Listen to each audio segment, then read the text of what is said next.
अस्सलाम वालेकुम दोस्तों, 70 की दहाई की माया नगरी बम्बई पुलिस के एक निहायत ही ईमानदार और असूलों वाले हेड कांस्टेबल इब्राहिम कास्कर का खानदान वहां रहता था। इब्राहिम एक ऐसा शख्स था जिसने अपनी पूरी जिंदगी में अपनी खाकी वर्दी पर रिश्वत का एक दाग भी नहीं लगने दिया, लेकिन किस्मत का खेल देखिए, इसी पुलिस वाले के घर में एक ऐसा नापाक मंसूबा जन्म ले रहा था जो आने वाली दिहाइयों तक भारत के लिए सरदर्द बनने वाला था। इब्राहिम का बेटा दाऊद इब्राहिम बचपन से ही मुख्तलिफ था। उसे पढ़ाई में कोई दिलचस्पी नहीं थी। उसकी नजरें हमेशा अपने इलाके के उन लोगों पर रहती थीं जो महंगी घड़ियां पहनते थे, सोने की चैन पहनते थे, जिनके पास इम्पोर्टेंट गाड़ियां थीं, जिनके एक इशारे पर पूरा बाजार बंद हो जाता था। दाऊद की आंखों में मुंबई अंडरवर्ल्ड का बेताज बादशाह बनने का ख्वाब था। इसकी शुरुआत डोंगरी की गलियों में छोटी मोटी चोरियां, राहगीरों को लूटने और दुकानदारों से भत्ता वसूल करने से हुई। इस वक्त मुंबई पर बड़े खिलाड़ियों का राज था। हाजी मस्तान, यूसुफ पटेल और करीम लाला। स्मगल की दुनिया पर करीम लाला की हुक्मरानी थी और 20 साला दाऊद ने भी करीम लाला के गैंग में शमूलियत इख्तियार कर ली और इसका काम स्मगल किए गए सोने, घड़ियों, हथियारों की खेप को पुलिस और दुश्मन गैंग से बचाते हुए महफूज मकाम तक पहुंचाना था।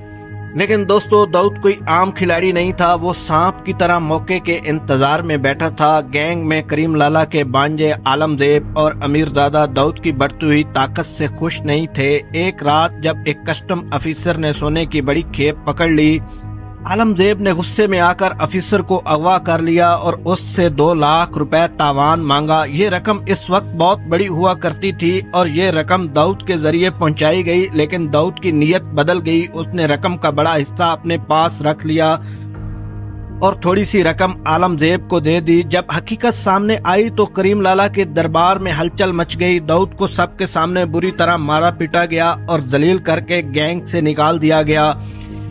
इसी रात दाऊद ने फैसला किया कि वो अब किसी के लिए काम नहीं करेगा बल्कि अपना इंडिकेट बनाएगा। इसी तरह डी कंपनी की बुनियाद पड़ी। उसने अपने भाइयों साबिर, इकबाल, अनीस और नूरा को अपने साथ शामिल किया और एक मुनज़्ज़म मुजरमाना नेटवर्क खड़ा करना शुरू किया। मुंबई की सड़कों पर खून बहने लगा। 1981 में दाऊद के भाई साबिर को पठान गैंग ने गोलियां मारकर छल्ली कर दिया और कत्ल कर दिया। इस हमले में गैंगस्टर मन्या सुरवीर भी शामिल था। इसी रात दाऊद पर भी हमला हुआ, लेकिन वो बच गया। जब उसने अपने भाई की लाश देखी तो उसने कसम उठाई कि ए भाई, अब तेरे दुश्मन के जिंदा नहीं छोड़ूंगा, और पठान गैंग के एक एक आदमी को चुन चुन कर मारना शुरू कर दिया। बाद में दाऊद ने अपना दायराकार बढ़ाना शुरू किया, गुजरात तक पहुंचाया, लेकिन 1983 में वो गैर कानूनी हथियारों के साथ गिरफ्तार हो गया। जब जेल से निकलने के बाद उसने बदला लेने का फैसला किया। 6 सितंबर 1983 मुंबई की अदालत में एक नौजवान शूटर ने अमीरजादा पठान को ये कहकर गोली मार दी कि दाऊद भाई ने सलाम भेजा है। ये एक वाज़ेह पैगाम था। दाऊद के खिलाफ कई केसेस थे, लेकिन वो बार बार बच निकलता था। उसने पुलिस, वकला और सिस्टम को खरीदना सीख लिया था। उसने बिजनेसमैन, फिल्म प्रोड्यूसर, भत्ता लेना शुरू कर दिया और अपना नेटवर्क फैला लिया। 1985 में जब सुप्रीम कोर्ट ने उसके खिलाफ वारंट जारी किया, तब तक वो दुबई फरार हो चुका था। दुबई में बैठकर उसने अपनी डी कंपनी को एक मल्टीनेशनल नेटवर्क बना दिया। इसके रवाबत सियासतदानों, बिजनेसमैन और फिल्म इंडस्ट्री तक फैल गए। मुंबई में इसका काम इसका आदमी रमा नायक दिख रहा था, लेकिन बाद में दाऊद ने उसे भी साजिश के जरिए खत्म करवा दिया और इसके बाद अरुण गावली के साथ खून की होली शुरू हो गई। मुंबई पुलिस हैरान थी कि कैसे एक अनपढ़ शख्स जिसे इंग्लिश का एक लफ्ज भी नहीं आता और मल्टीनेशनल कंपनी को कैसे मुतनज़्ज़म तरीके से चला रहा है। 1992 हालात ने नया रुख लिया जब बाबरी मस्जिद की शहादत के बाद हिंदू मुसलमान फसादात हुए। इसी दौरान पाकिस्तान की खुफिया एजेंसी ISI ने दाऊद से राब्ता किया और सीक्रेटली तौर पर उसे भारत के खिलाफ काम करने की पेशकश की गई, लेकिन बाद में ये तमाम तर इत्तलात गैर मुसद्दका करार दी गयी। 12 मार्च 1993 मुंबई में एक के बाद दीगरे 12 बम धमाके हुए। 250 से ज्यादा लोग हलाक हुए।